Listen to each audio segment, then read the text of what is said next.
कामाख्यानगर निर्वाचन मंडली तरफ प्रभात पुरुष विजु पट्टनायक 29तम श्राद्धवार्षिकी पालित हो जाइछि। सहरर विजु पट्टनायक बसस्टाण्ड रे थिबा विजु बाबू प्रतिमूर्ति रे माल्यार्पण कराजिबा सह स्थानीय मेडिकल रे रोगी मानकु फल बंटन करा जायथिला।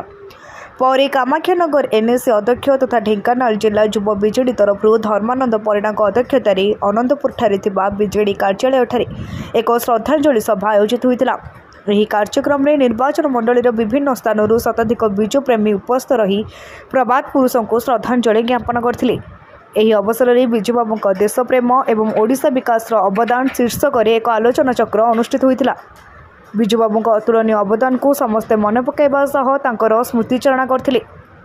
अन्य अतिथिମାନଙ୍କ ମଧ୍ୟରେ कामाख्यानगर ब्लॉक अध्यक्ष प्रेमानंद साहू, भुवन एनएससी अध्यक्ष शुभेन्दु साहू, भुवन ब्लॉक पूर्वतन अध्यक्ष धर्मानंद बराड़, कामाख्यानगर एनएससी उपाध्यक्षा शकुंतला सेठी, कामाख्यानगर ब्लॉक बीजेडी सभापति प्रभास रंजन मिश्र, नगर सभापति सभानेत्री दलीय पदपदवी बहु व्यक्तिविशेष समेत विभिन्न पंचायतर सरपंच, समिति सभ्य, जिला परिषद सभ्य, बहु काउंसिलर और कामाख्यानगर निर्वाचन मंडलीर विभिन्न स्थानरू शताधिक विजु प्रेमी माने कार्यक्रम रे जोग देथिले।